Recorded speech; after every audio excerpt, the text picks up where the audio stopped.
How y'all doing? Great day here. Just got done Wheels for Warmth, I understand. You had a heck of a turnout for Wheels for Warmth down there in Barrie and down in Pittsford at the Casella site. Yep, Stowe. Yeah. Williston. Debbie was up in Williston collecting tires. Yeah, they did a great job. That went over super. You went down, how's Connecticut? You went down to your girlfriend. Yeah. House. You had a big family and friend gathering. Yep. Did you do a hazard assessment before the big family gather? Yeah. Generally, I always do a hazard assessment before I enter a hazard. Before I enter a family gathering. Yeah, yours would. This is when you're thinking job sites, JHA. I do a GHA, which is girlfriend's house analysis. Oh. See what I have to deal with. Yeah. 9 cats. Oh, don't. Mother and father, sister. Right. Uncle, aunt, and you look at all that and you do a hazard assessment. Yeah. Okay. You know, we got a good friend who follows us. Who has a mechanical hazard assessment. Just had it implanted. Okay? Yeah. This friend, Ed Lesko, just had one of these things. What is that? It's a Watchman. Okay. Now think about that. It's a Watchman implant. Goes right inside. See how big? It goes right inside your heart. Oh gosh. And when you do too much or overstress your heart, this Watchman automatically does a hazard assessment and says, whoa, you can't do any more. Really? But we don't have those on job sites. No. Right? So instead, we have, you like the green board, don't you? Yeah, it's nice. Isn't that cool? Yeah, it's a little distracting, but I like it. Okay. But job sites, you have GHAs. GHAs, which you can be task specific, job specific, whatnot. Right. But when we do a JHA, we should always take time to, list off the tasks that are going to be completed throughout the day, or site specific, maybe throughout the whole work period. Yeah, Tim always says, plan your work and work your plan. Tim says that? Yeah. I thought that was you. No, that was Tim. Okay. And he's pretty good with these JHAs? I think he's great, yeah. Yeah? How about unsafe behaviors? What do you mean, just in general or on our JHAs? On our JHAs. Because there's only 2 reasons you would get hurt out there, I think. There's only 2? I think so. Okay, yeah. Okay. Go ahead, hit me. I think unsafe acts. Right. And unsafe conditions. Right. Right? Because those are the ones you can plan for. You can't plan for every random or outside condition. Correct. Yeah. And then, so if we can take care of conditions. Right. Then we go back to that place of unsafe behaviors. Mm-hmm. Right? And that would be an unsafe act. What would be? An unsafe behavior. Yes. Okay. Yeah, you're using a lot of words today. Am I? Yeah, I have to follow along. Okay. Are you following? I am right now, yeah. Okay. Is this should we have done a job hazard analysis of this before we started? A toolbox hazard analysis, yeah. Okay. So if we're talking unsafe behaviors, right, those are semi-uncontrollable without some form of understanding of what the conditions are. Sure. Okay. Okay. And in order to control those, what would you do to control those? Unsafe behaviors? Yeah. Well, if I was in charge of a job site, or not even necessarily in charge, if I see you blowing donuts in the skid steer or doing wheelies, I would come over and I would say, Richard, you can't do that. Okay. And that's how I control that. Okay, so you would probably create a list of proper procedures. I'd send you back to training. And controls to mitigate those unsafe behaviors. Yeah, I would do that. Right? For sure.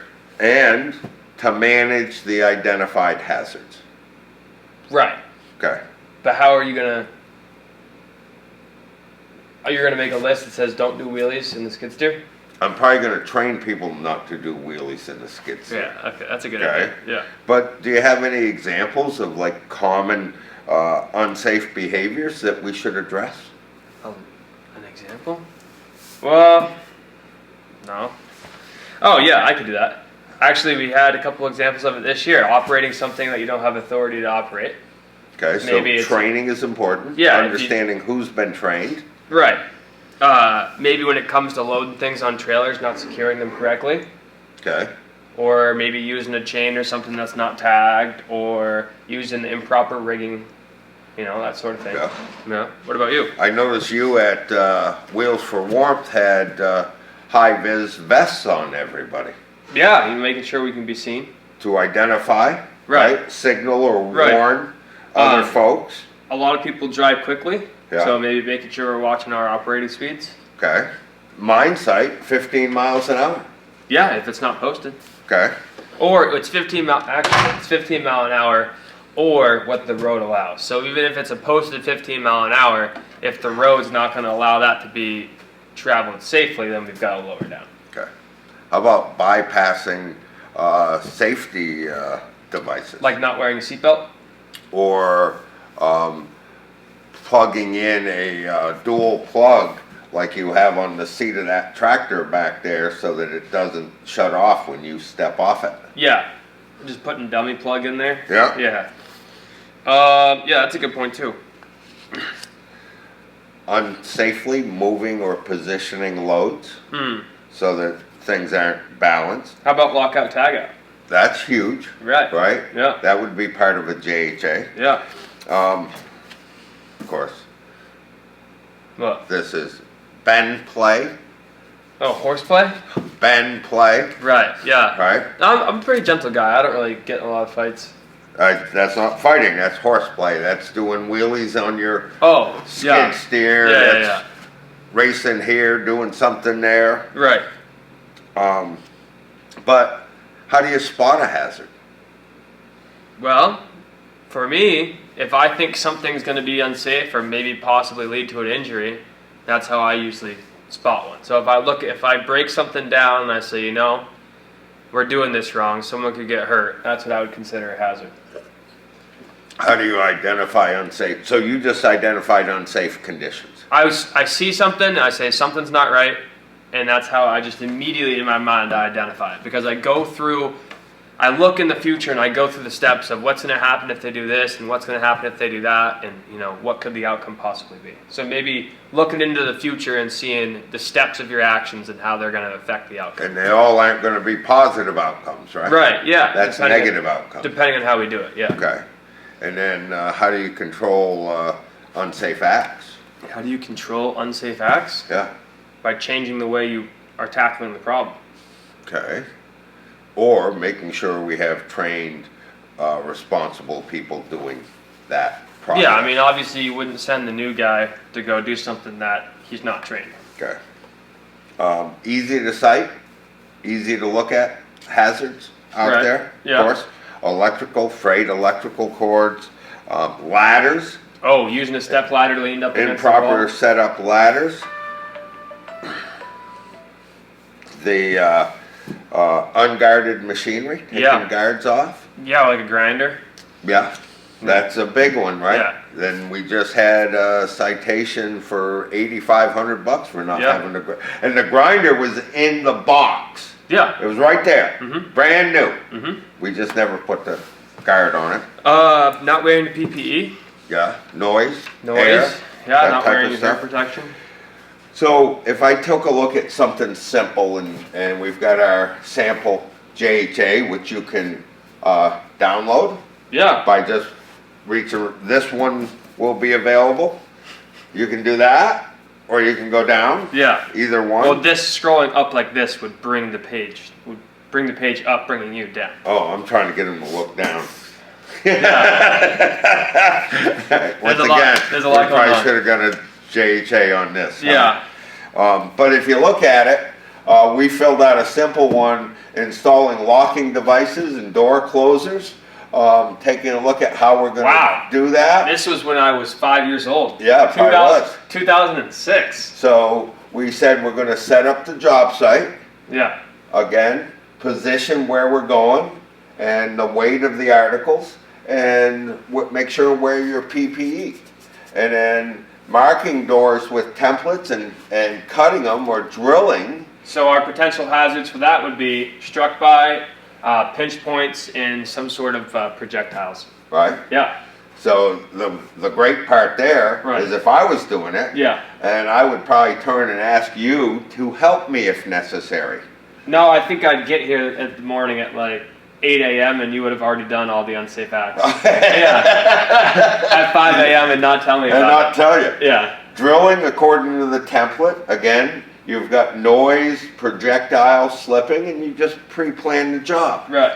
And then tapping, Mm-hmm. sharp material, Projectile again. and keep your work area clean. Yep. And then Right. installing. Is just follow the instructions provided Right. and how to do this. Yeah. So, I mean, I think that's a good way. I think a lot of us are doing JHAs, but it's a good idea to circle back to them and just remind ourselves that they are important. And it's important to plan your work. And it's important to know those people that you're working with, right? Yeah. And what they will do and what they won't do. That's always hard to get people on the same. Everyone's different. Everybody's risk level is a little different. Right. You're one of those fast motorcycle riders. I'm one of those slow motorcycle riders. So when we go out riding together, We do? we've got to. Well, I'm usually Bring it on into the I'm middle. in the sidecar. You are. Yeah. Or sitting behind me. Yeah. Like my woman. Yeah. Yeah. Yeah.